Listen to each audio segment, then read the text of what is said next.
Sterling Planning Board meeting to order Thursday, August 28th, 2025. All right, I think we're all a little winded.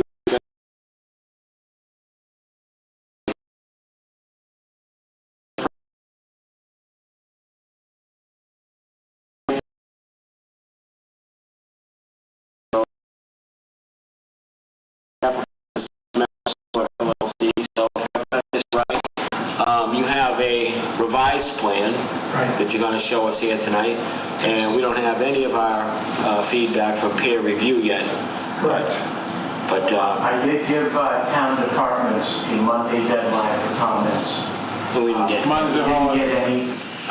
last Monday. Last Monday. I did share with them the approval conditions with the relevant departments, and they were fine with them as written.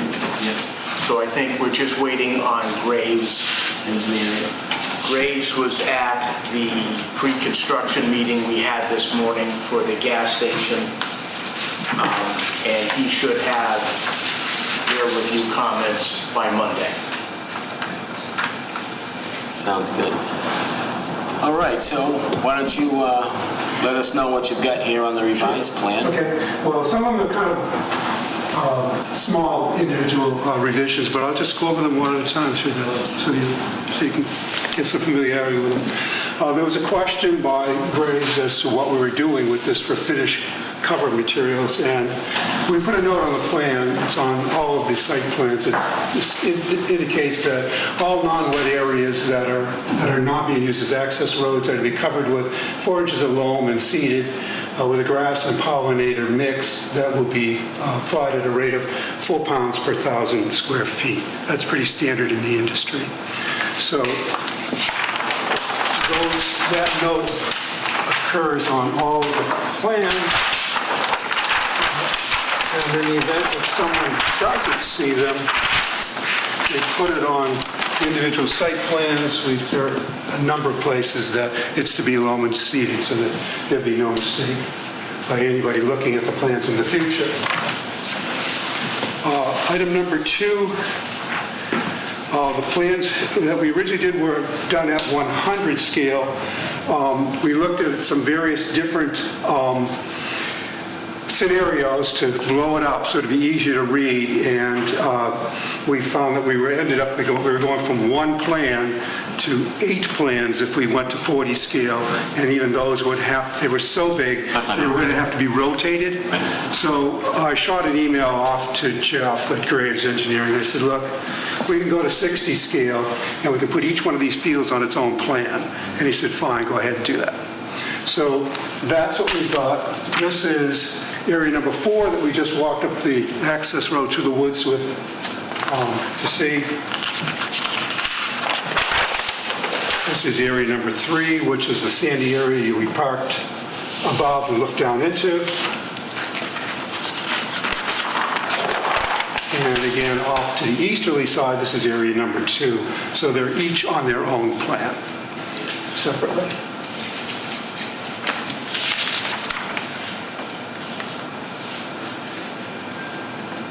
Both sides of that, number 2, what I'm seeing here. Yeah, you're looking at 2 and a bit of 3 and a bit of 4 on this one. Overlap. I get it.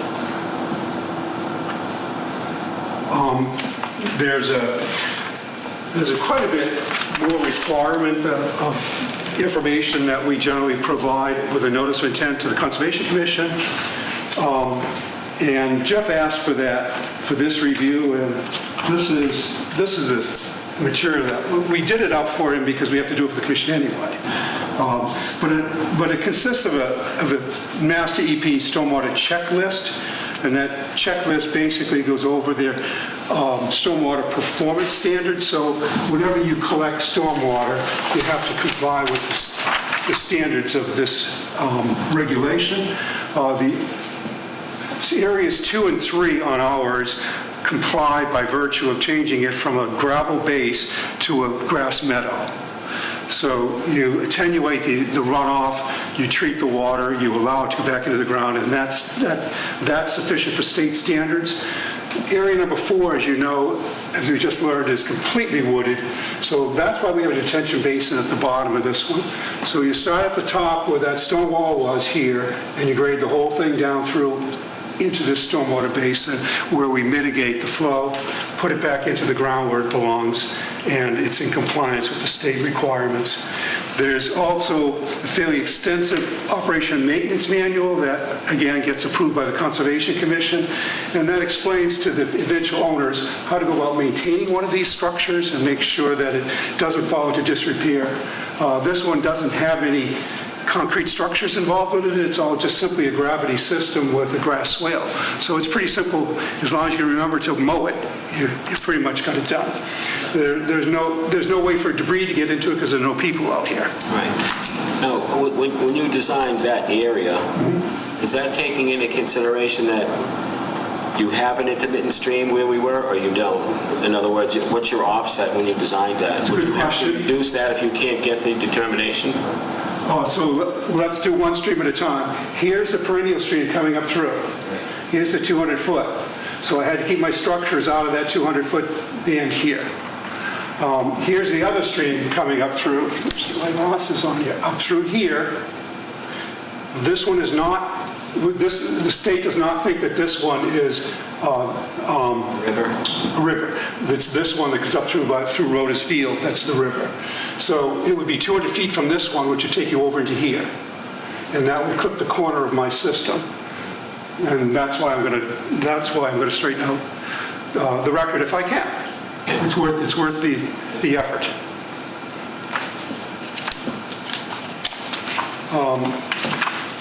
We'll go on to the next item.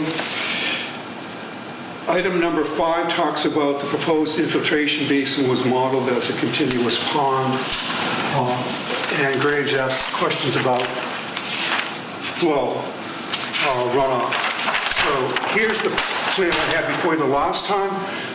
Here's the stream crossing. This is the road we walked up. During the last meeting, we had split the pond into 2 pieces with a causeway and an equalizer pipe beneath them. So that resulted in a number of questions by Graves to see if water flows into this basin and this basin at the same time, are they going to flow? Is it going to flow equally? Oh, that's why we put the pipe in, so it would equalize. And he really wanted me to do a pond-to-pond analysis, and to me, it just seemed like a lot to do over nothing. So what we did was moved our road over to the end of the system, and we just connected the pond. So it's made it all one. So we got more volume. Everything comes down through into here, and there's no issues with an equalizer pipe plugging up or in maintenance and so forth. That's much better. Yeah, it's easy to build too. Number 6 is all about the leaching basin. Sometimes we use terms in the industry that have been around a long time, and we're familiar with that, and others get confused by it. So we have a sheet here that's specialized for the construction of the culvert. That would be this one. We blew it up to 10 scale. So this is the the stone culvert we just walked across. So that would be the new structure we're putting in. These are the wing walls for that structure. This leaching basin, which is what I call it, which is what, if you look in under Shea Concrete Products or Old Castle, they all call them leaching basins.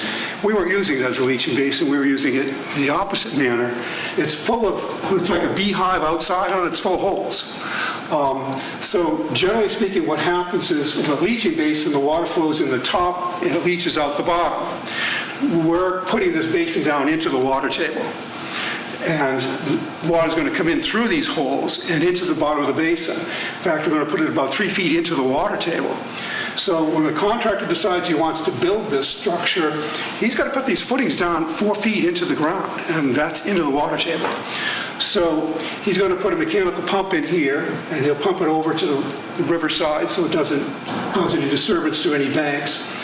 And he'll draw the water down in this vicinity right here so that he can put these footings in without having a water slurry in the way.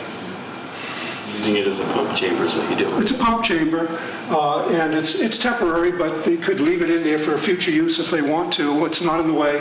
It's going to be under the road now. Before I had it down in here, I don't care whether it goes here or here. It's a little bit more effective here, and I like that part of it, but I would be loath to put it into the wetland because that would just cause me all kinds of problems with the commission. So I'm not going there. We're just going to put it under the roadway.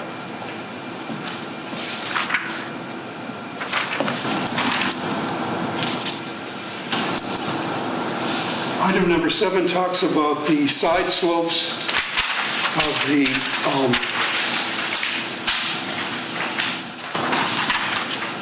detention basin. So that would be back here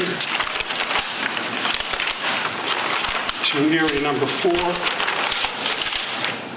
So as I said earlier, this whole area is all sloped down toward this basin here. And we had 2-to-1 slopes at the edge of the basin. And the peer reviewer picked up that these basins are supposed to have 3-to-1 side slopes because they're maintained in there. It's easier to mow them, agreed, but they're only 3 feet high, so I wasn't too concerned about that. But what we did was we simply moved the system down a bit, and we softened the slopes to 3-to-1, and now we're in compliance.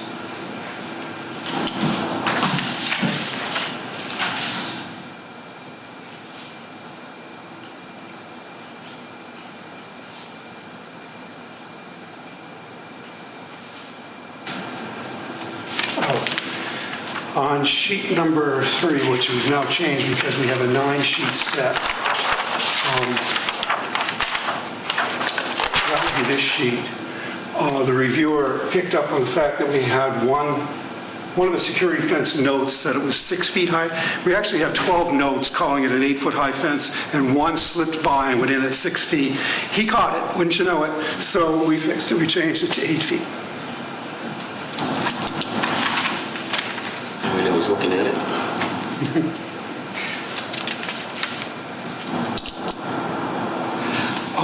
Item number 11 is talking about a contour that existed right in this area here. It's actually existing elevation 372. It was about 100 feet long, and it doubled back on itself, which is kind of irregular, but it's not so uncommon on a flat area, which is what this is. It's very flat at 1% in here. We rely a lot on computers today to produce most of the base maps that we do, and there's some software that generates the topography, existing topography, and there is an analysis where they triangulate their way throughout the site to create these contours, and sometimes they lack common sense in the software. So we ended up with a contour here that doubled back on itself, and ordinarily what we do when we see one of those, we just trim it out, and that's what we did.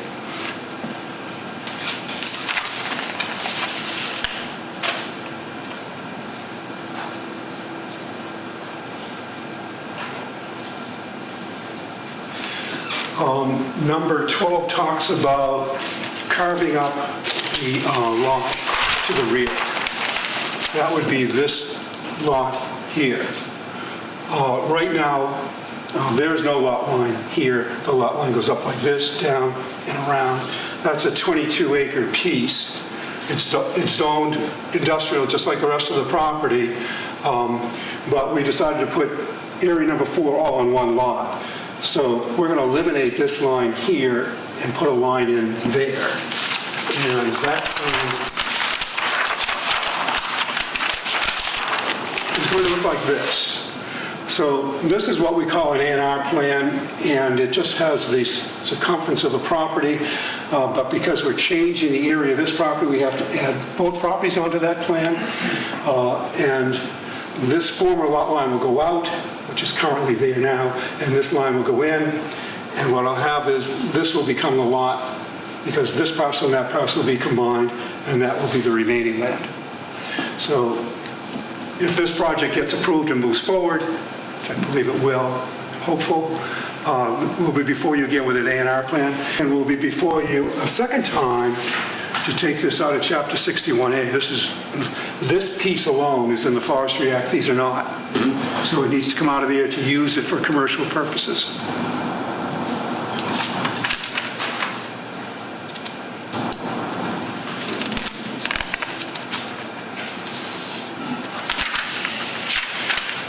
And lastly, there was an issue about scale of the plans.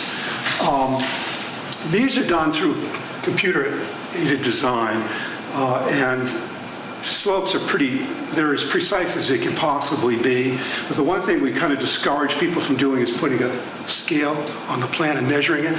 But Jeff found a place where the slope was not called out, and that turned out to be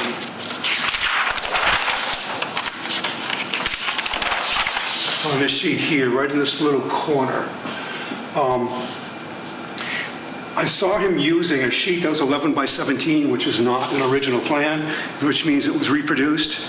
Sometimes when you do that, the printer will plot it to fit, and that can be disastrous because that changes the scale. There was nothing wrong. We checked all our plans with the scale on our plans, so I think something happened when they reproduced those plans, which impact the scale. But just to make it perfectly clear, what we did here was simply move the road over slightly, and we changed the grading so it would not only be, we softened it not just from 2 to 1, we made it 3 to 1. Because it's only 3.5 feet high, so it's just too easy to do, and it's not worth debating whether it should be moved or not. So we went from an ordinary acceptable 2 to 1 to a softer 3 to 1. It's done. It's behind us. Was this property topoed on the ground? Oh yeah, 3 times over the years. First time 30 years ago. Last time, most recent time, last year.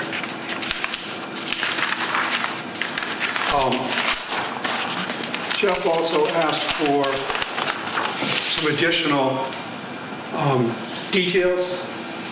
So we put a standard shrub planting detail in here. We have to regenerate some of the 180 square feet of wetland area that the stream crossing will take up. The wing walls on that culvert crossing will interfere with the existing wetland area. We're building a 12-foot wide roadway. As you know, that crossing is not 12 feet wide, so there'll be also wing walls because there's more fill going in there. You'll be up higher. We have to maintain a pretty large opening beneath that culvert, not because of the flow. As you can see, there's hardly any flow. It's all about animal crossings. So we have to maintain something called an openness ratio beneath the culvert through the opening, so small animals won't be afraid to go through it. So it's more of a fear factor for critter crossings than anything. Anyway, to do that, we need a wider. We have to go taller with the culvert. We need to take up more space, and that means filling in a small amount of wetland. Most conservation commissions wouldn't regard 180 square feet of filling as very egregious. So we need to do a replication area to do that, and just past the culvert we found an area that works ideally, and we're going to put blueberries in there, and this just shows the contractor how to install them. That's all. We know blueberries grow there because there's a whole bunch of there wild right now, so we're not worried about that. We also put in a cross-section of the wing walls for the culvert that shows a fence going up and over the top of it. That's something Jeff had asked for. He wanted to see where the chain link fence was going, and that's it. Just for pedestrian safety, we don't expect a whole lot of people to be down in this area once this thing gets built, but it's still a liability to the owners and the operators. We also put in several fairly extensive details for the battery transformer and I think there's one other thing here that converter pad that goes in. It's pretty substantial for one of these battery stations, just 79 feet long by 40 feet wide. That would be gravel, but then these concrete pads go on top of it. And he simply asked how we want to go about building that. So we put a cross-section detail showing the reinforced steel that needs to go into the individual pads to make this thing work. So he has that information now. And There's a chain link fence. If we go back a few pages, I can show you where the detail is for the guardrails. This is the cross-section for the guardrails, and you can see right here they go on each side of the 12-foot gravel driveway that's going over the top. That means this will be guardrail along here, and then the wing walls, which are out here, will be fenced.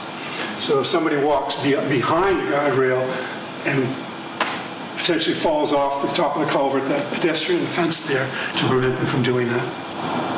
And how high is that? 12 feet? How high is that? No. Top of your... We have a total from the bottom of the footings to the top of the structure is 8 feet. 4 of it is in the ground.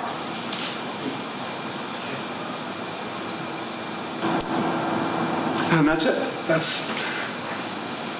There's some good changes. Yeah. Nothing, no showstoppers there, but some interesting revisions.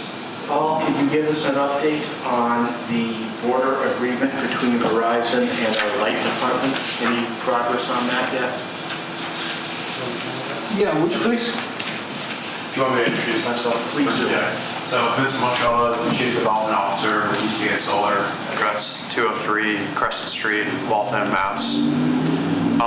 So I met with the light department, and a border agreement needs to be initiated by National Grid. It's a standard contract that is negotiated commonly throughout the state, sort of boilerplate type language. The only way for that to be initiated is for the interconnection agreement to be signed. So at this point, we've received the impact study, which is the precursor, gives us our allocation for capacity on National Grid's infrastructure.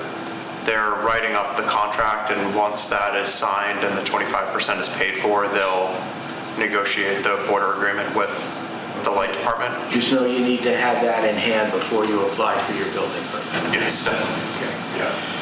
I also looked at your bond estimate. It seems fine to me. Graves is going to look it over as well, but I've seen a bunch of them in Westminster where I used to work, and it seems right in line with what I'm used to seeing. So. And folks in the audience, if you haven't signed in up front, please do. Sign the sheet. Does anybody, any of the members up at the board have any questions? All right, so I'll open it up to the public. Anybody here have any questions? Oh, I do have one concern. So, you give us your name, please. Oh, sorry. You said you'd give your name. 47 Chase Hill Road. The forest, you're clear cutting hundreds of feet along my property line. How close is this fence going to be to my property line? About 20 feet off. And how close are the solar panels going to be? About 10 feet inside the fence. So about 30 feet? Yeah. So, I mean, do you think there'll be any effect from wind and stuff to... I would like to see a bigger buffer, is what I'm saying, between my property and the solar field. And why would you need that? Just aesthetics, you know? I don't know if there's any stipulations, but I mean, you clear cutting that whole forest out, and I'm going to be looking at solar panels.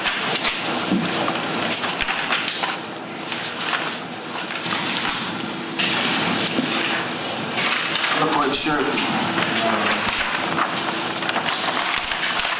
Even if you were back further than that, So I wouldn't see it unless I was out there with something.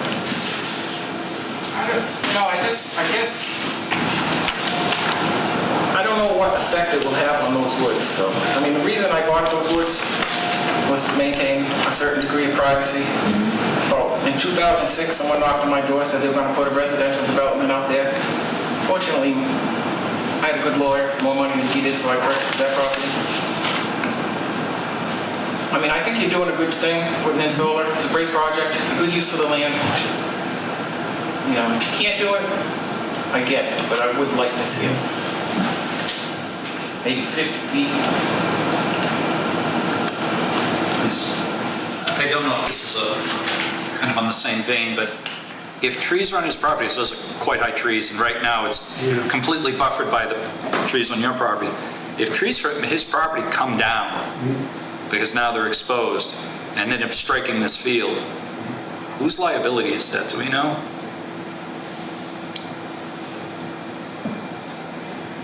That's Mother Nature. I think we have to eat it. Yeah. They call it an act of God. I just didn't know if that was part of this whole conversation when it comes to a buffer, as to whether, you know, we clear, one side gets cleared and then a tree falls because it has no natural buffer. I certainly wouldn't want to see an abutter then be on the hook for. No, trees have fallen along the perimeter of our projects. It's never been an issue with an abutter. It's just part of our operations and maintenance plan. Yeah, it's just part of operating business, I'd say, is maintaining the fence. Probably got to be prudent when you clear it to make sure there's no pines too close to. Right. We wouldn't, Property line. we wouldn't be within 20 feet of the property line, no, yeah. So you're gonna leave, So I think for instance, we do it at our own risk. well, I'm not worried about any of his trees falling on my property. When you're talking about 20 feet, are you talking about the clearing or the fence being 20 feet? Clearing. Clearing. So there's from that border, from that property line, there's another 20 feet that will remain untouched? Yeah, I'm looking at a 60 scale here, and I think the first panels, the first one is 61 feet away from the property line. Agreed. What I'm asking though is how much of that land is going to be cleared? Is it directly to the property line? No, we don't have to take them all off to the property line.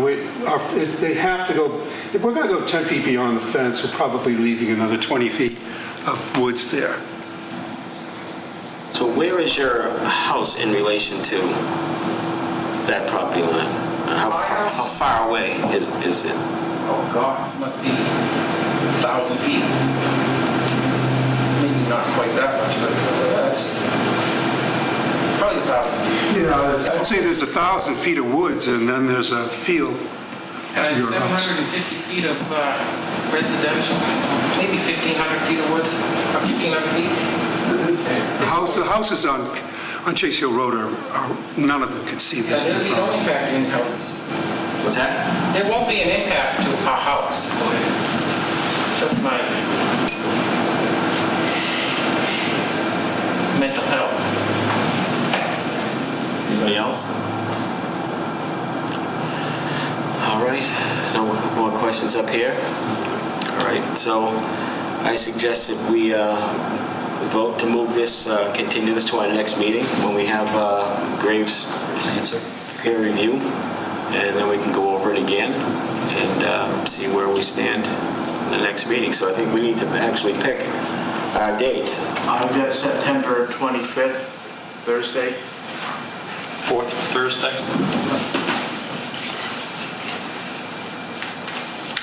September 25th. It's fine with me. Sure. Good one, man. Yeah.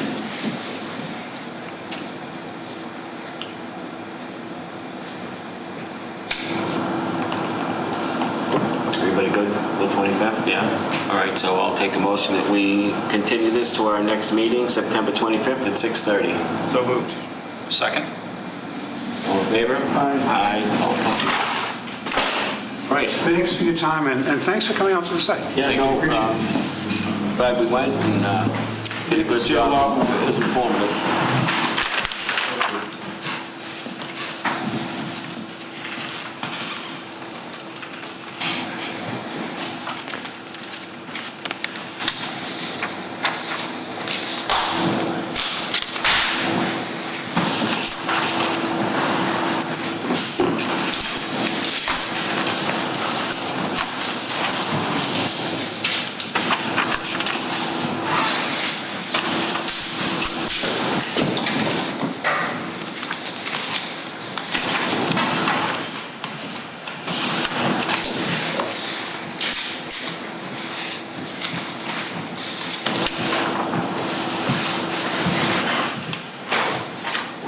All right, good night, thanks. Night. All right, next thing, we have a minor site plan review for a change in tenancy at 86 Leominster Road. Is anybody here for that? All right, could you just give us your name and address here and Chad Sesney, 7 Karen Drive. Chad? All right, won't you let us know tell us what you want to do over there. So we have purchased the property located at 86 Leominster Road, or also known as the Alto Building here in town. The plan here is for us to move in. It was previously used as warehouse and metal fabrication. The previous owner will remain. He's also continue his sheet metal fabrication business. NNT Mechanical is also in the sheet metal fabrication business, so it's like for like. The big difference here is it would be used as multi-tenant. The two companies, NNT Mechanical and Verizon, which is the new name, Alto formerly sold. Now, same ownership is Verizon. And this is being prepared for NNT Mechanical, but 417 Bolton Road LLC is the one that purchased the property. Is there anything different taking place there? No, offices for offices. They used to do, so Alto Aviation manufactured electronic compartments as well as like precise sheet metal operations. Verizon will also continue sheet metal fabrication for precise stuff within fractions of an inch, highly precise, all certified. NNT Mechanical makes sheet metal, like ductwork, pipe fitting for the HVAC and plumbing industries. Any new buildings or alterations to the outside of the existing building? Outside of the building, no. The previous owner increased the garage door size prior to us taking ownership of the building. Any new parking spaces? Nope. And I do have this diagram as well, if you'd like to see it. They have it. So Really all you're doing is just swapping out the sign out there? on the outside, correct. There's a building permit, obviously electrical permit, sheet metal permit for the inside of just adding a bathroom inside, just for more, in the warehouse there's only one bathroom at the moment, so we want to increase that just for functionality. But other than that, it's paint, carpets, and just interior upgrades. So board members, in situations like this, why we put together the minor site plan revision? But we have no change of use. Just one question on external changes. I noticed you have on this plan conic storage containers, dumpsters, metal dumpster in the back of the property per se. Is that existing currently, or is that being brought in? The conics in The connexes remained. So those are currently existing, no change with those? Correct. The existing owner already owned them. We shuffled them down a little bit. The site just got seal coating and crack filling done to the parking lot. The dumpsters, the metal dumpster is new, but he had two previous dumpsters there on property. So the plans were circulated to all the town departments. I think the fire department had a comment that you were able to quickly resolve. Yes. And that was it. Any other questions? On the bathroom usage, is the septic system able to accommodate? I know who owned the building before, it was Webster's, so I'm familiar with the many bathrooms in there. There is many bathrooms. The reason for the bathrooms in the warehouse is just more people in the warehouse. Webster's, my understanding, had a large call center in the first floor. That's just kind of overfill for some office material at the moment, where instead of having a large population within the warehouse, we're having a couple more in the on the first floor, we're having more in the warehouse. Is the septic can handle it? That's all what I want to ask. For your one bathroom, the extra bathroom.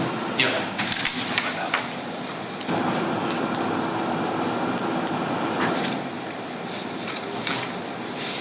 Good. I'm fine.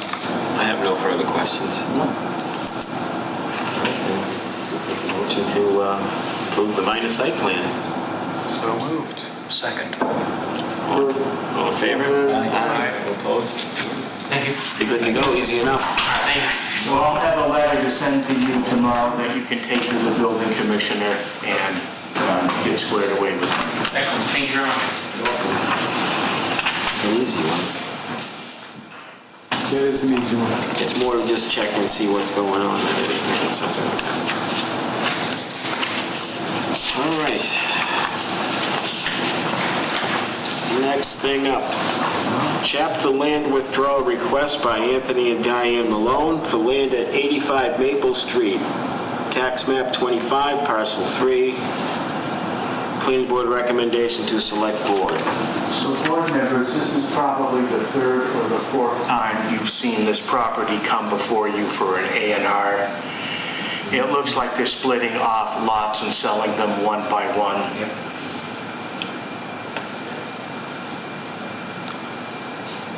So I would say that we have no recommendation to the select board to purchase the property. Correct. So we'll take a motion that we do not recommend purchasing the property to the select board. Motion, we do not recommend purchase to the select board? Second. All in favor? Aye. Opposed? A quick one.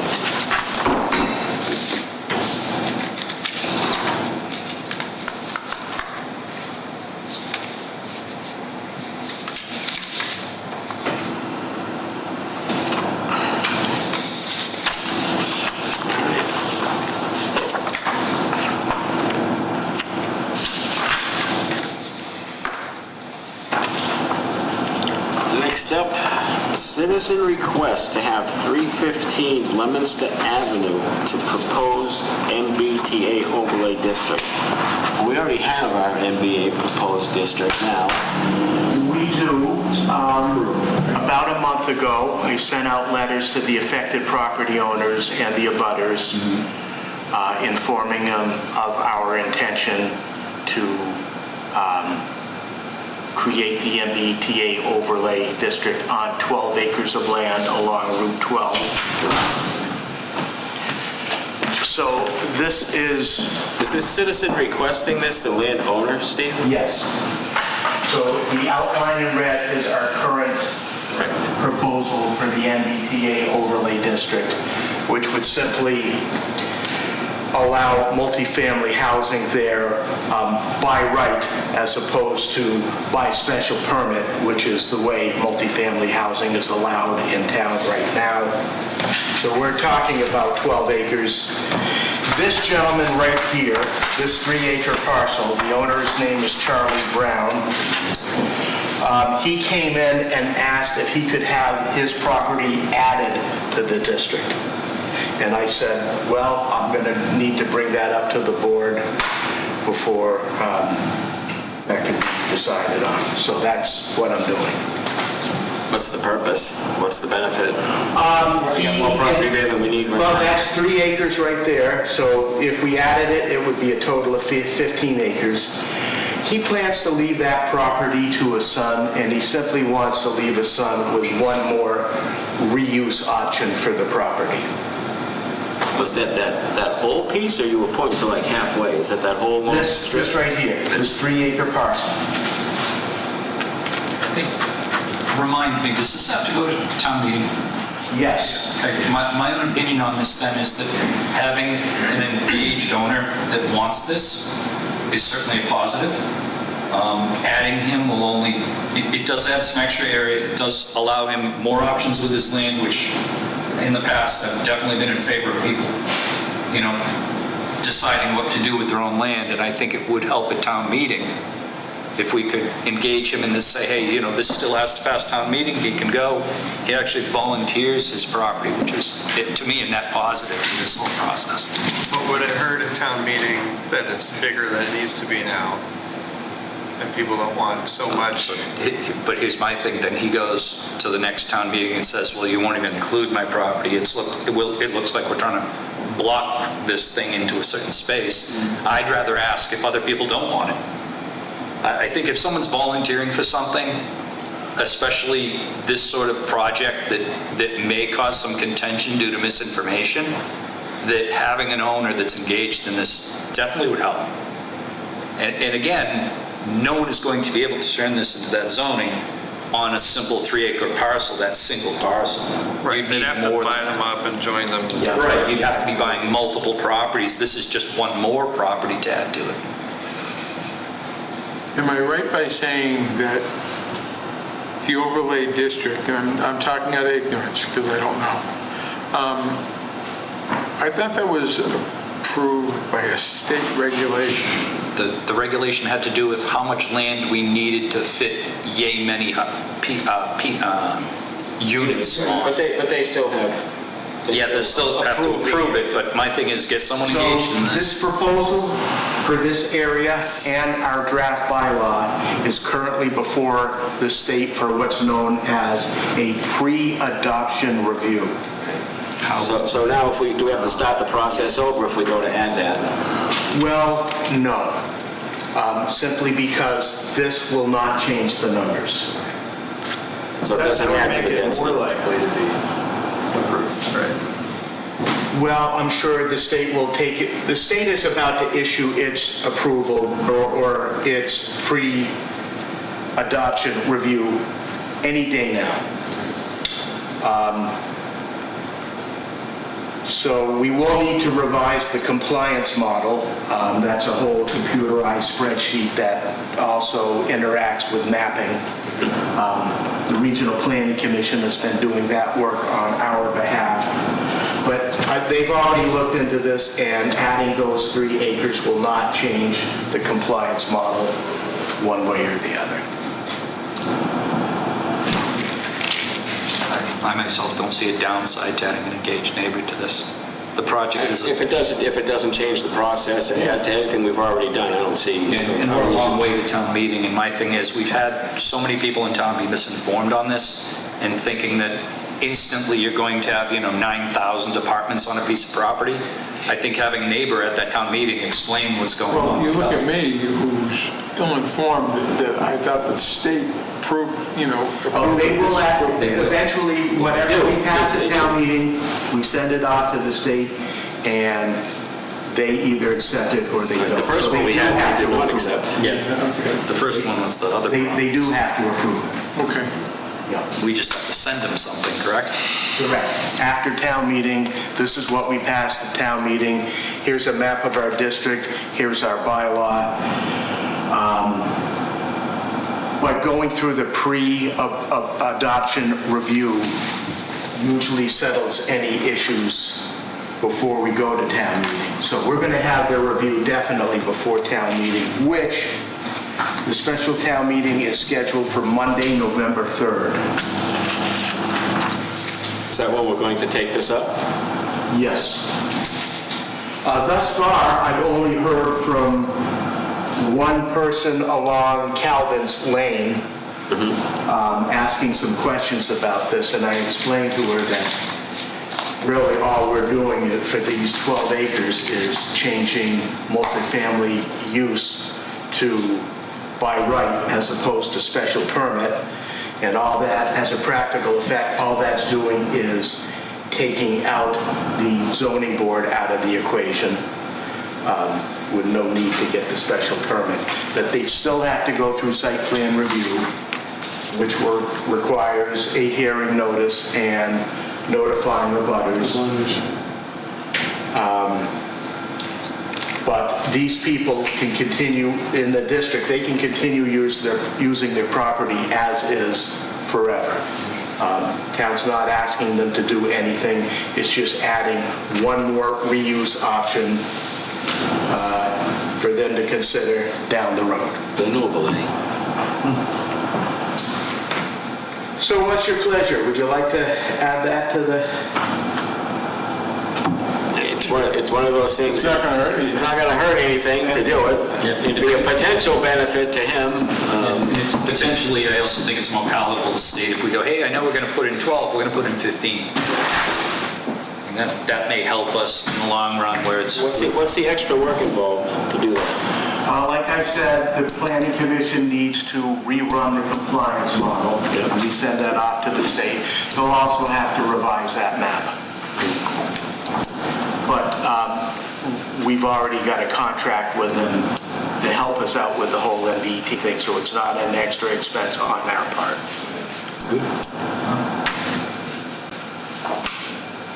So vote it on up if you would. Motion to approve adding the other lot to our overlay district. All in favor? Aye. Opposed? Okay, I will let Mr. Brown know, and I will set the Regional Planning Commission to the task of revising the compliance model and the maps. When you speak to Mr. Brown, can you remind him about the meeting on the 3rd so he understands that's when the actual decision will happen? Absolutely. Just...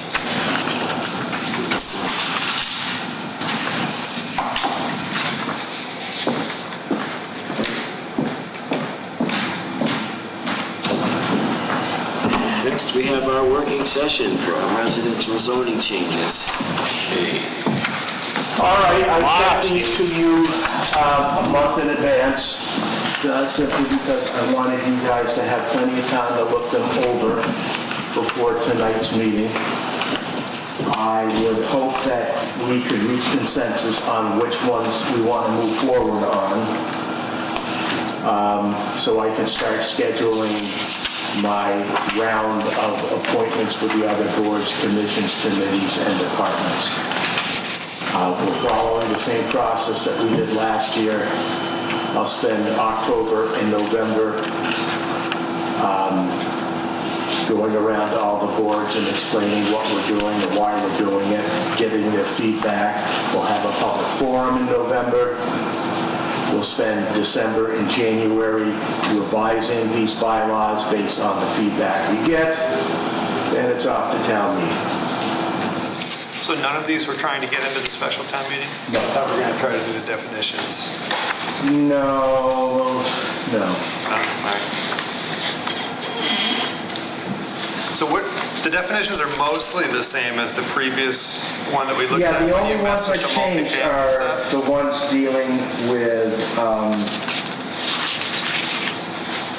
Accessory dwelling? accessory dwelling, making it the state definition, and the definition for multifamily dwelling. Took out single family? I did take out single family. No, from the multifamily definition. Wasn't that one of our issues when it came to multifamily? The bill was defining what a multifamily was. Yeah, that was the issue. What?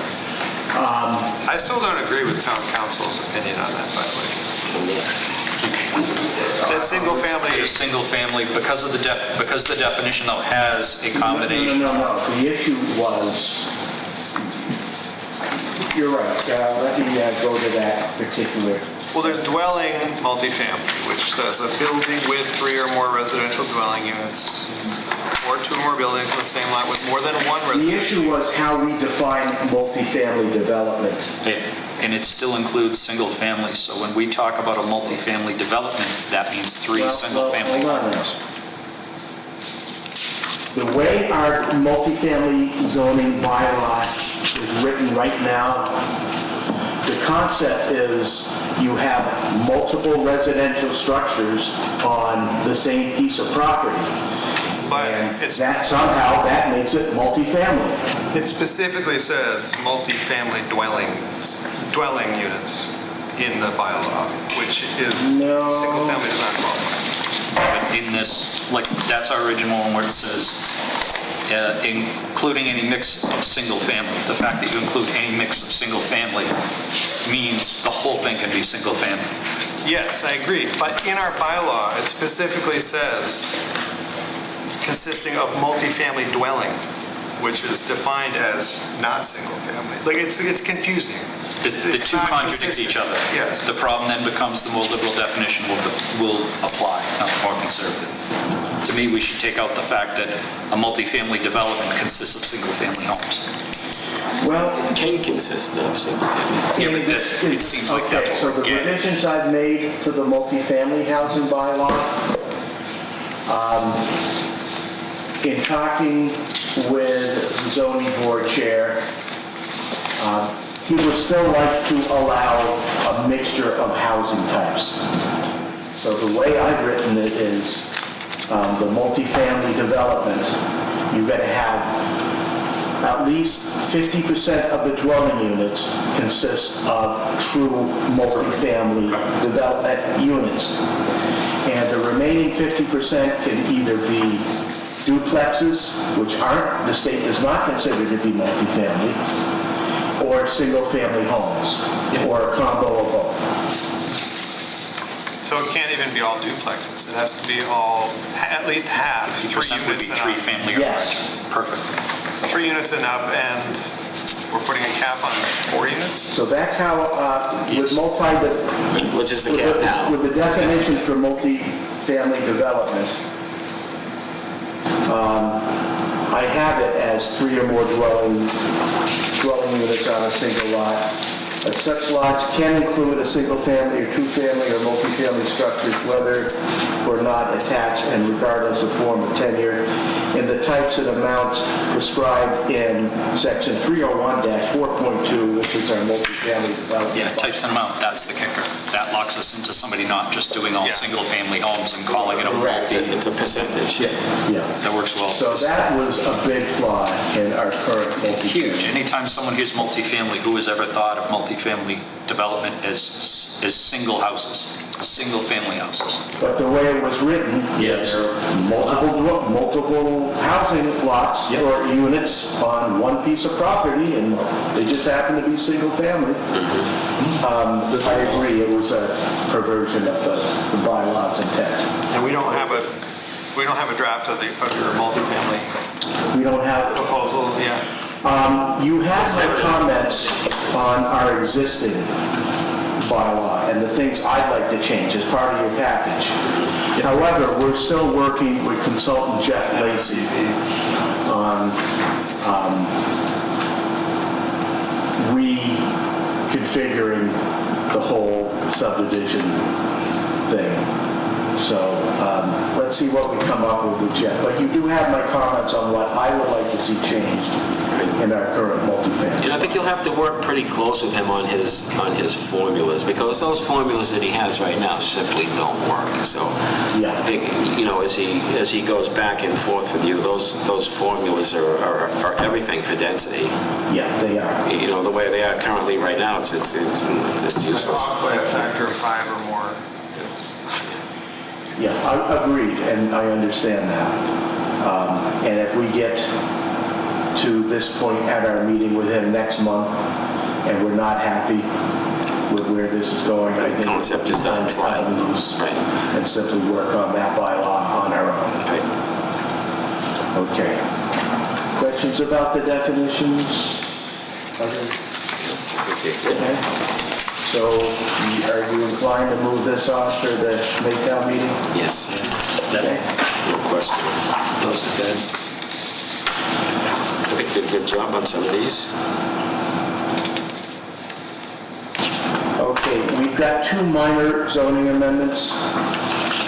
One is having the groundwater protection table that specifies the height above groundwater, changing it from 6 feet to 4 feet to make it consistent with state Title V regulations. That's our first minor zoning amendment. And the second one deals with driveway width. Scenic road walls. Well, no, that's actually, the scenic road issue is actually in our scenic road regulations. So we can tackle that at any time. Okay. We don't have to bring that to town meeting, that's regulations. This is the driveway width where people who had driveways fronting on state highways had to get a special permit in order to meet the state's driveway width requirement of 22 feet. Yeah, just went through that on that one on Route 12, right? Yeah. Just went through that. That would fix that whole mess. Questions on these two minor ones? They work. Perfect. They work. Okay, so now we come to what I see as the big ones. You've got a senior residential development bylaw. And you had a chance to look that over. It's modeled on the Boylston Senior Development Bylaw. And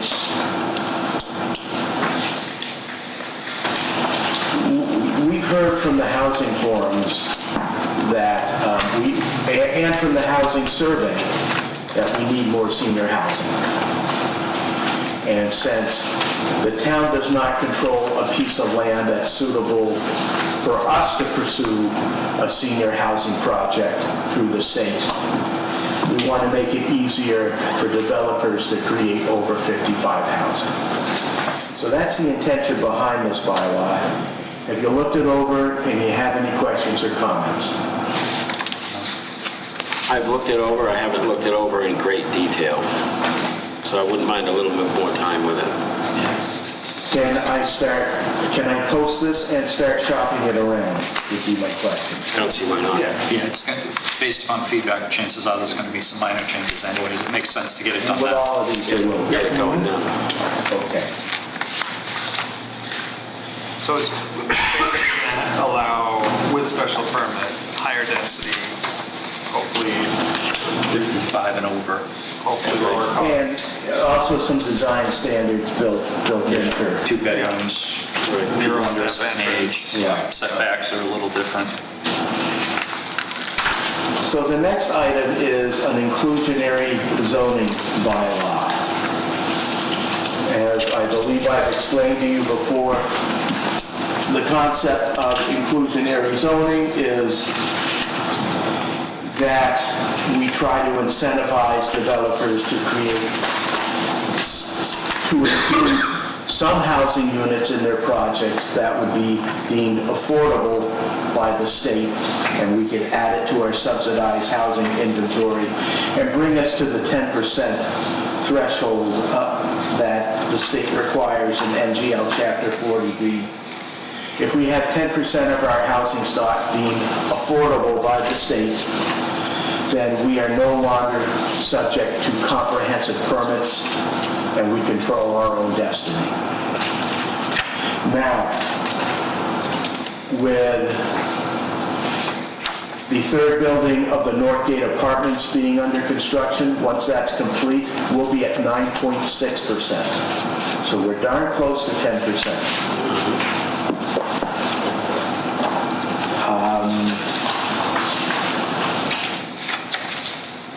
Let's see.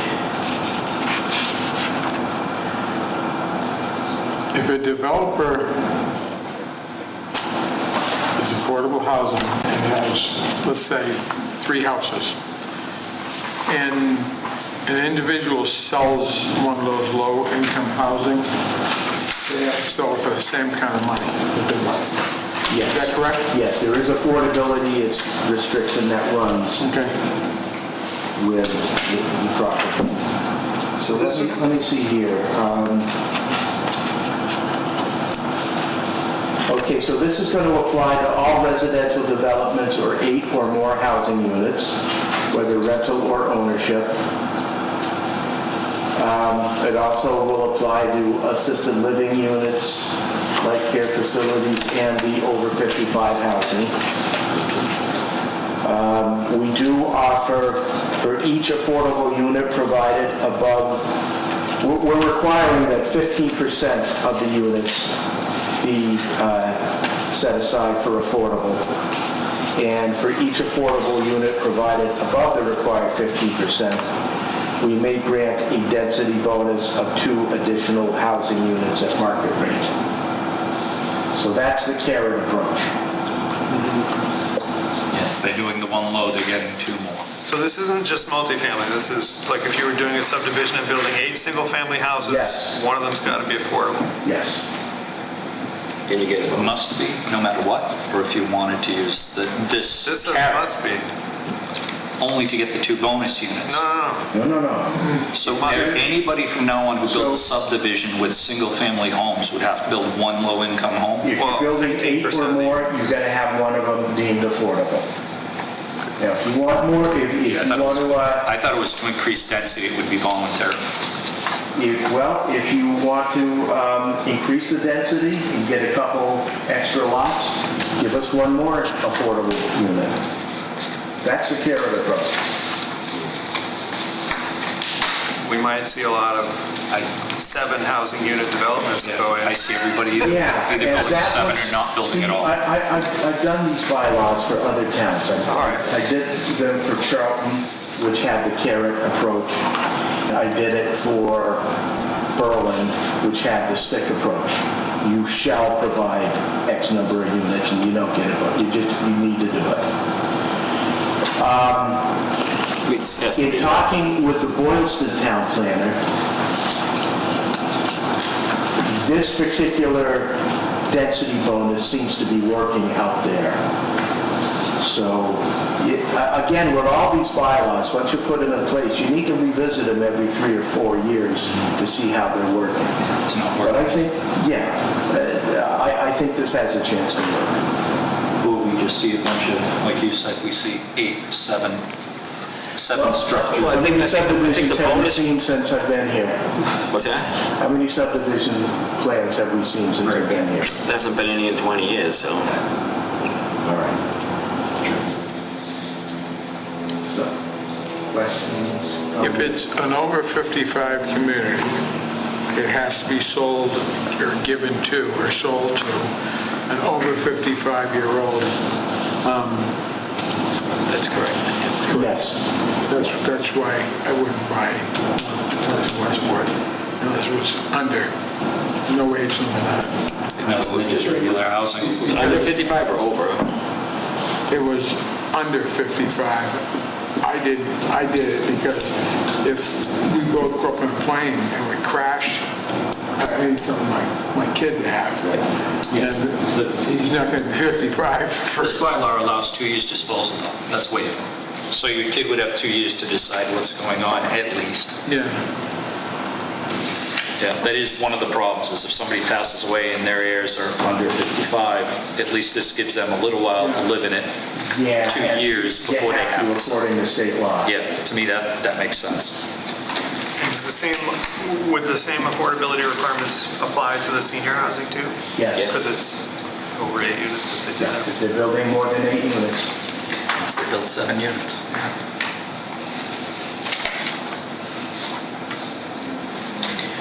Well, I mean, I think it's worth a shot. But what are we doing about the actual amount of units that can be built, though? You know, right now, we have a limit. Well, again, I want you to review the subdivision road standards that I sent you, along with the examples from other towns, and then sit down with myself and the building commissioner and make sure that we have a common understanding of how our road standards and our subdivision regulations work. Because I think you can build more than 6 houses. This wouldn't work if you can't. And this wouldn't work if you block it can't. out. You're right. Yeah, it would be of no use. But again, you saw the sketch that I gave to Tony. It shows a subdivision road entering on one street and then exiting further down on the same street with a couple cul-de-sacs coming off of it. And that could provide way more than 6 lots. And Tony seems to think that it's doable. You seem to think that the regulations say you can't. Right. So that's why I want us to sit down with Tony, get on the same page, and then report back to the full board. I think the other question has to be, is that applicable anywhere in town? Because we may say that something, yes, you can do this, but if there isn't a lot in town that this will work in, or there's only one, then we're really boxing ourselves in and doing a ton of work for absolutely nothing. Okay, so I do have a request with our assessor for a list of all privately owned parcels that are 20 acres or more in size. There's not a tremendous amount of ones that are undeveloped, but I certainly don't want to find out, we do all this and find out none of them fit, because Or you gotta change the subdivision standards, you gotta change the road standards, and you gotta change the density standards to make something like this work. Not necessarily will only work if you can come in and get out, if that's even applicable. I don't think it is, but even if it's applicable. Okay, so let's get with Tony, talk about our current road standards and what you think it allows and what he thinks it allows. Let's get a common understanding. Okay. Once I know what the parcels are in town that are 20 acres or more, we can pull up a couple of them and see how these fit. Permission to post this and start shopping it. Yeah, permission granted. Now, this next one, you've heard from people that they want an area of town where the density is lesser, where they can build smaller homes. And my thought was that we could create a new residential zoning district on the residentially zoned portion of the airport property. Now, that's between 80 or 90 acres. I'm calling it the Compact Development District. Couldn't that also qualify as the MBTA overlay? If this density is high as that? Well, those setbacks. if we allow multifamily by right, Okay. which is what I'm suggesting here, it would satisfy the MBTA thing. I don't know that we would have to run the compliance model. And on it. realistically, the other issue becomes, as we've talked about before, that has at least a possibility due to sewerage. All right. That land to the airport Yeah. is never, there would be no way that could ever be developed because you'd never get in the sewerage need. But they don't require that, but... Agreed, but the state may come up and say, yeah, that this is a great idea, but you landlocked yourself, it's not gonna work. And it might even be continued on with an airport. Well, remember the state said the Ford Road site was A-OK, and it was true. Yep. Any sewer. True. So I don't think that's a factor. Okay, good, yeah. So let's say at town meeting, they reject the MBTA zoning. This would allow us to come back with another approach. But I'm looking at this area as more of a district for smaller lot sizes and smaller homes, which is some of the feedback we got from both the Housing Forum and the I think it's a survey. tremendous idea. Yep. Not a bad spot for it, too. Okay, you think this might fly? I believe it, I do. I think once you mention smaller homes, smaller lots, more affordable, that brings in a lot of people. There's a demand for it, for sure. We've And heard the demand for it at the public. We also said that they'd like to see these types of housing spread throughout town and not just concentrated in one area. And then lastly, this isn't something I'm going to post just yet because these are the changes I would make to our multifamily housing bylaw. But we're still working with our consultant on it, and it may turn into a whole different approach. But So again, though, it says applications for a special permit for multifamily dwellings. You should strike that, and it should say for multifamily developments. Okay, where do I say that? Under procedures, 422, first line. Okay. Multifamily projects All right. or developments. Development is what you have defined That's as, the right? definition, yeah. Okay, got it?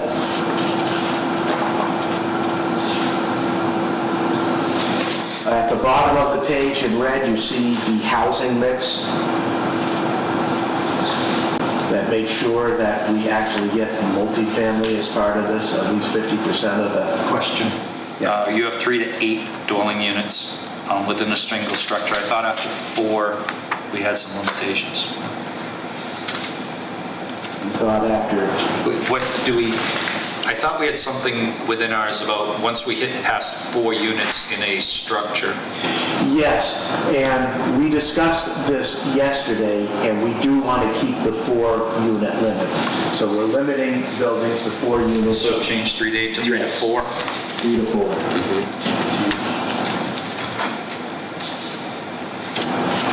What we don't want is row houses of apartments. So there are ways to make 3 and 4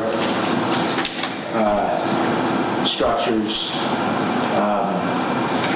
have the same architectural style and character of a single-family home.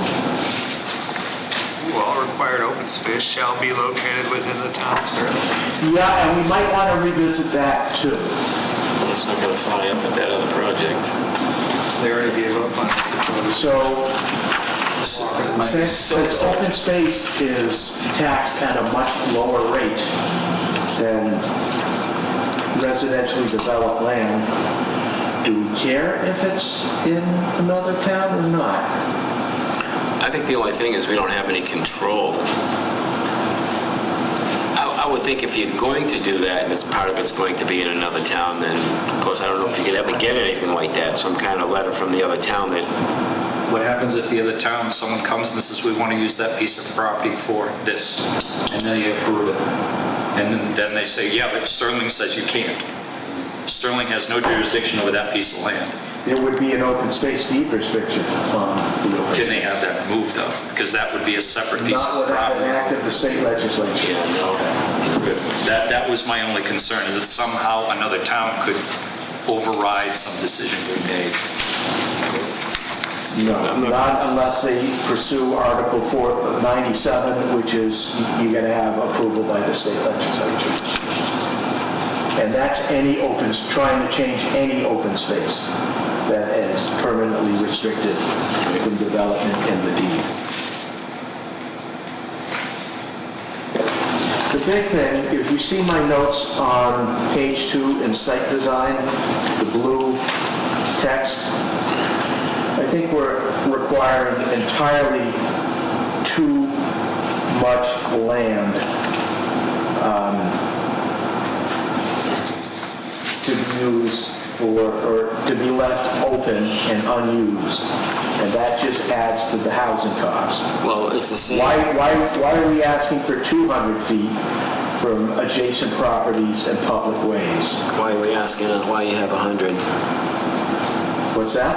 Why you have 100? Because that's not. I cut it down from 200 to 100. So it doesn't make any sense to me, because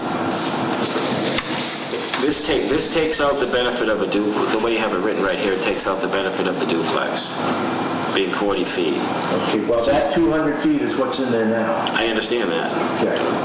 but it doesn't apply if it's a duplex. Okay, well, So you one of take, the so you zoning take, board's criticism of our current multifamily bylaw is the carve-out for duplexes. right, which makes all the sense in the world to have it, not to not have it. So if you're going to build a residential subdivision, and you can build the biggest house in the world, you can build an 8,000 square foot house if you want, you can be 40 feet off the street. But if you want to build a multifamily, a 4-unit or a 3-unit, or the way this is written, a duplex, you've got to be 100. So you would expect the developer to put in 100 feet of road at $1,000 a foot and get nothing in return for no reason. You're still going to see it. It's just it happens to be another 60 feet down the road. I feel the same way, that my own opinion is the closeness to a public way is much less objectionable than it is to the adjacent properties. People do not come in here and say, we don't want this close to the road. Typically people come in and say, I don't want it in my backyard. I think having them close to the road will not hurt us. I get it that the zoning person probably likes the idea of having it set back. We don't want some, I don't know, 8-family structure. We don't have those, it's 4. I think the intent of this provision when it was originally written, my guess is that they wanted multifamily housing tucked in back. So you couldn't see it. And my thing is if you look what they're building now, especially when you're talking 4 residences under, they're going to look like most of the buildings in town. They're not these concrete pillboxes that everyone that are building. So what would you like to have it drop down to? The same as a residential subdivision, because it makes no sense to have it anything different. Why is there a penalty? Because it's a multifamily, it's still a structure, it's still a building. 40 feet? 40 feet. I don't think the setback should be any different. That brings it into compliance with the rest of our residences, which include duplexes. So the person puts, because to me, I totally agree that, okay, I'm going to build 2 duplexes and 2 quad units. So yeah, you're going to end up 100 feet, or now 200 feet away from the road. Whereas if they eliminated those quads and made 4 more duplexes, they're not punished. I can see it to bring everyone into the same vein. We're using the same setback for every single structure, whether it's a single family all the way up to a 4-family. Discriminatory if you don't. No matter what you do, I think it's just compliance with this. It's the same number for everybody. If someone asks Sterling, what's your setback? 40 feet. What do you mean it's 40 feet? It's 40 feet for any residence, period. I think I understand a setback from an adjacent property would be different multifamilies when you're talking a whole subdivision of multifamilies, because that's where the complaints will come, that's where the pushback comes from to me, is from the neighbors. And I don't think the neighbors care if they're close to the road. Okay, so now let's move on to item 1B. Principal buildings on a lot of single ownership shall be no less, the current standard is 100 feet apart from each other. Again, why are we creating more unusable land and driving up the cost of land and housing? The required setbacks in our residential district is 25 feet. Look at the same. So why are we asking for 100 feet here? Now make them the same. We have a lot here, and it has 25 feet, and this lot next to it has 25 feet.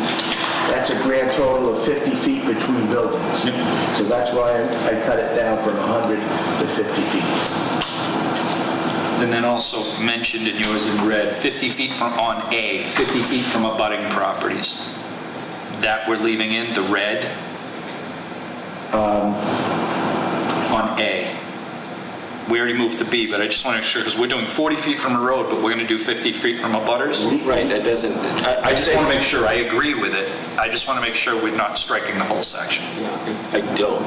I think 50 feet between them is a little much. If you're going to be doing a multifamily project and you got 50 feet in between, it's going to cut down quite a bit. Not between the ones in Well, development. understand, right Say now, 25 and development. 25 and 25 is going to give you 50. right now, they need to be 200 feet from abutting properties.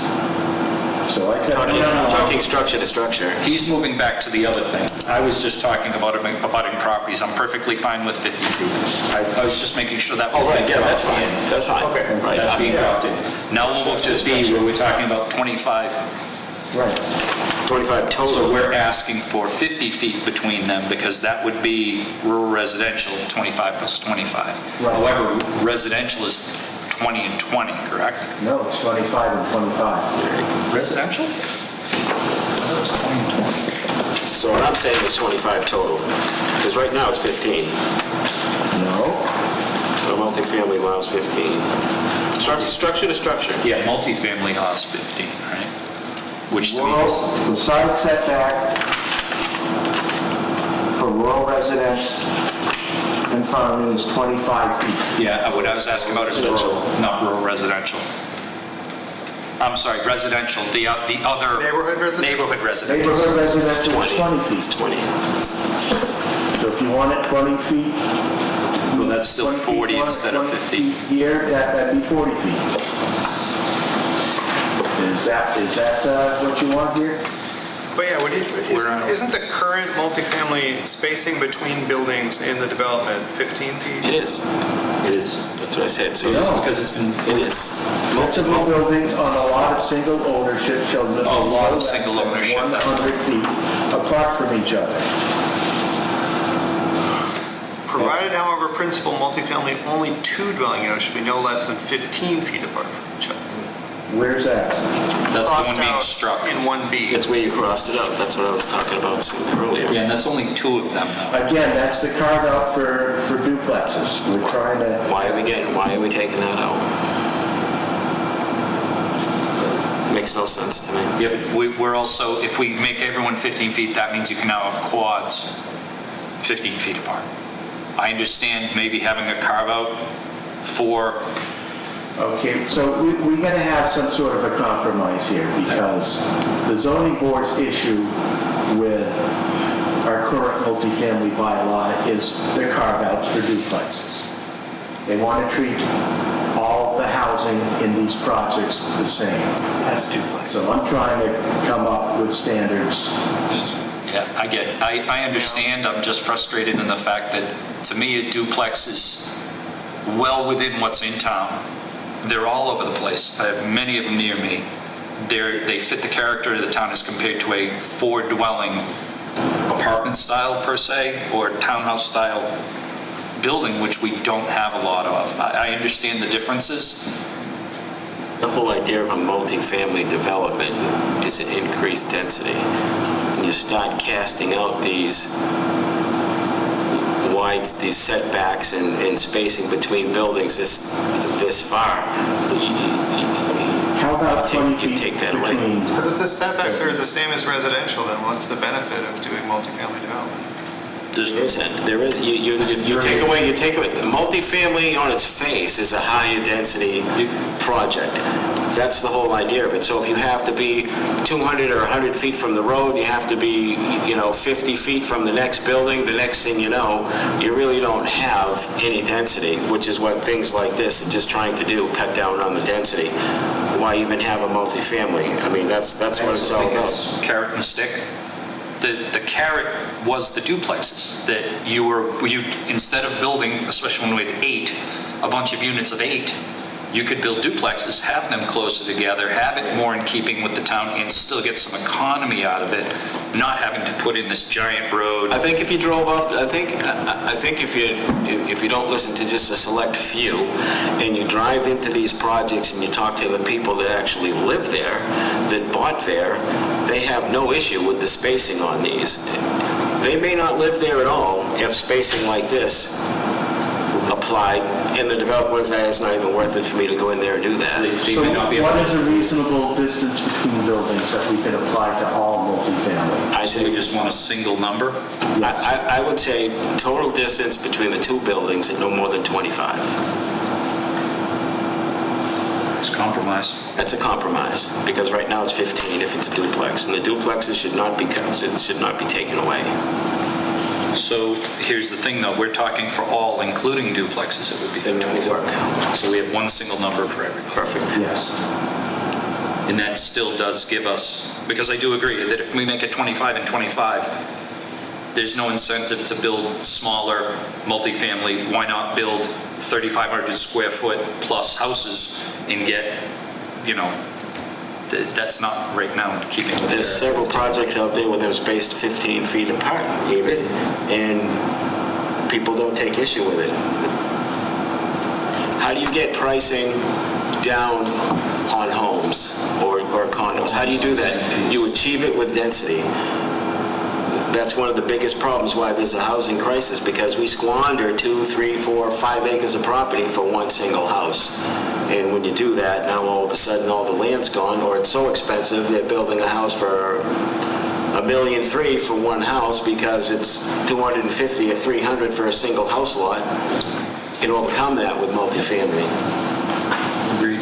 Or we end up like a little further south than us where you have McMansions on a third of an acre, but they're all $1 million houses. And nobody that lives in town that wants to stay in town can afford to. No one, it pushes everybody out of town. Okay. I mean, we're being told when we go, the feedback that's out there is they're looking for these types of places to live. If we're talking Why are we affordability, trying to take them away? yeah, if we're talking affordability, I think the density is one of the issues, and I also think I understand maybe that person's input, but I think if the public had a choice between, okay, if you add this cost to a multifamily, that you're going to make more road, there has to be more space in between the buildings, therefore the costs go up by 30 or 40%, we'll lose it. Cost for 100 feet of road, Carl? $100,000. Roadway's now running up to $1,000 per running foot. Nice round number. Okay. And you just say that basically lowered it to 40,000. So it's a $60,000 savings that's spread throughout all of the units. You have to build 100 feet of road or more, and you have to pay for that, and you get nothing in return. What are you going to do? All the houses. What you've got left are going to be More expensive. More expensive. It defeats the purpose. Okay, so I think we're in agreement on the dimensional changes we'd like to make. So this is what I'm going to pass on to our consultant, Jeff Lacy. Can we, just a couple quick housekeeping. I do, on C, the stormwater, storm runoff should be 100, everything else in town is 100, am I correct? 100-year storm, yes. Yeah, 10 is wrong, it's a typo, but however, building design, no structure shall contain more than 4 dwelling units. It says 8, that needs to be corrected. That's all. Okay, so I'm going to pass these comments on to our consultant, Jeff Lacy. I will work with him on the density multipliers and see if he can get us closer to what we currently allow. But I'm not going to post this or shop this around yet. I want to wait and see what we can come to agreement with Jeff on, and then for us to decide if we're going to go for it or not. If not, then we'll rewrite this on our own. I do want to talk about these changes with the ZBA chair the next time he stops into my office, so. Yeah, it also makes sense to get these kind of half-baked at least, if not fully baked, before the public comes to them, because I think we're going to see so many suggestions that it will bog it down unless we have kind of a cohesive multi-group approach. Hey, this will work, this lowers cost, this will allow people to stay in Sterling if they want to downsize instead of every house being more money than the one they own. The current bylaw right now, with, like I said, with the spacing and the setbacks and everything like that for duplexes, they're all sold. People sold their homes to move into them to downsize in town. We're going to have 4 zoning amendments that are going to get at density and affordability and senior housing. We're going to have the senior housing bylaw. We're going to have the inclusionary housing bylaw. We're going to have the compact zoning district at the airport. And then we're going to have changes to the multifamily bylaw. Those 4 taken together, I think, will move us a lot closer to addressing Sterling's housing needs. But if anything, it allows the building of more affordable units in town, which is one of the things that everybody talks about. No one here has ever come to us that I can remember, or come to a meeting and say, I live in town and we need more expensive houses because then I can't afford to live here. All we ever hear is people can't afford to live here because they want to sell their house, but they can't stay. I hear it all the time. Older folks, maybe the kids are out of the home, maybe the wife has died. I can't afford the taxes on too much house that I don't really need. I'd love to downsize into something smaller and stay in town, but there's nothing in town for me. That's what I hear again and again and again. Smaller lot size, or the group allows people, it's the same thing with condos. People downsize to a condo because they get to an age where they can't do their own yard work, they can't do their own snow blowing, they can't do that sort of stuff. You're on a smaller property, it's more affordable. It works out better with even single-family homes or duplexes. All right. So these draft bylaws are going to be posted on our webpage sometime next week. I'm going to start making appointments to present these to the other boards, commissions, and committees. I'll let you know when those appointments are. Hopefully you can join me. I also want to mention the MBTA question and answer session that we're having for the public on Tuesday night, September 16th, over at the Old Town Hall. We've got people from the Citizen Housing Planning Group, a nonprofit that we've got a grant with to help us educate people on the MBTA thing. They're going to be there to talk about the implications of the MBTA thing, what it means for taxes, what it means for school children, the whole 9 yards. We'll also have the Regional Planning Commission there to give a brief Sterling's housing situation by the numbers. You remember the June housing forum where they went on for like better part of an hour with your presentation? I've had them trim that back to like 20 minutes. Just the facts. An overview of the questionnaire, the poll numbers or whatever. I'm going to have them prepared to talk about it, but that really isn't, the whole housing survey was not geared towards the MBTA thing entirely. So, please join me. There'll be Emma's Cookies. And What time is that? that'll be 6:30 on Tuesday, September 16th. I will be there. Okay, I will need some people to block for me as I move my way. Jackson. Flat jacket. Block attack. I'll be the, who's going to run the projector?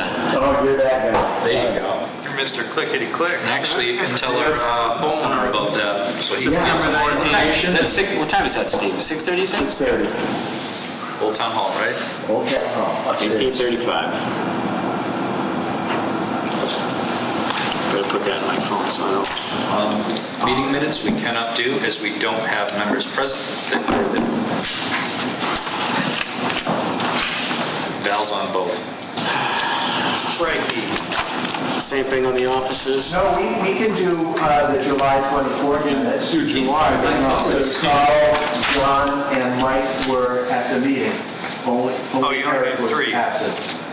Oh, we only need 3 I thought we needed 4. No, Okay, perfect. 3 out of 5. July 24th, I've read several times. I have no issues. I don't either. I've read it. Very good. I'll take a motion that we approve them July 24th, 2025. Motion to approve July 24th. Okay. It's So the 13th, if we're ever going to get there, all in favor? Aye. I need John, Eric, and Val in the same room together for March 13th minutes. Well, at least we got one done.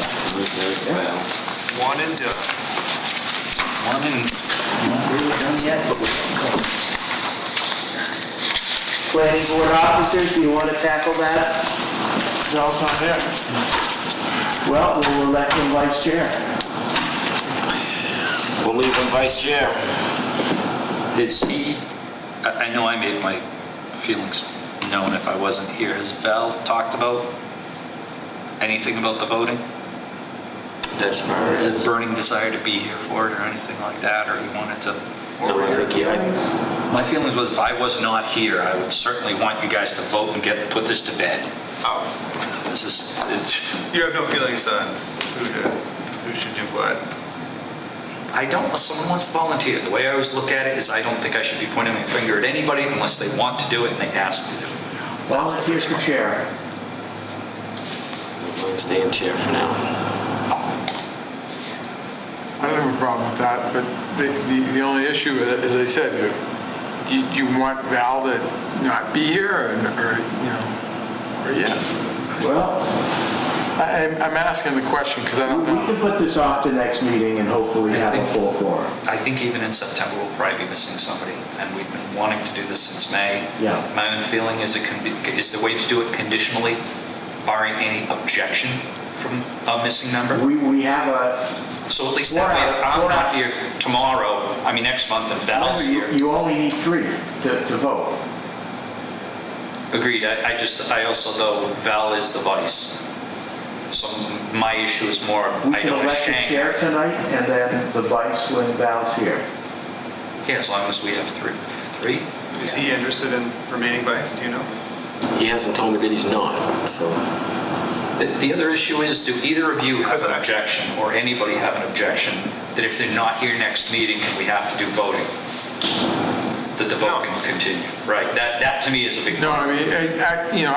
I drove up here tonight from Westport, and I'm going to drive back tonight. And if if you didn't want to be chair, if he didn't want to be vice, I would step up and volunteer to be that, but I'm not going to fight it for. Yeah. Yeah, I've always felt the same way, that if the person that's doing it is comfortable and they've done good jobs, then it's not a huge deal. So vote for chair tonight or not? I don't know. Vote for chair, there's 4 of us. Let's get it over with. Get it over with. I say Carl should be the chair. Second. All in favor? Aye. Thank you, we're done. There we go. Well, Okay, so the agenda item for next month will be selection of planning board vice chair. Yes. and again, we've made it known that if one of us is not here, we don't object to them. As long as he's here. Well, I thought I made that known in my, Yeah, I just, You know what, I'll be honest with being you, here, I that didn't, if he wants to be vice. it was in the third paragraph, who's gonna read that? I'm tired. I let him, yeah, and then he feels like he has to do it. All right. Shame on Medway. We set our September meeting date, so Motion to all adjourn. set. Motion to adjourn. So moved. All in favor? Aye.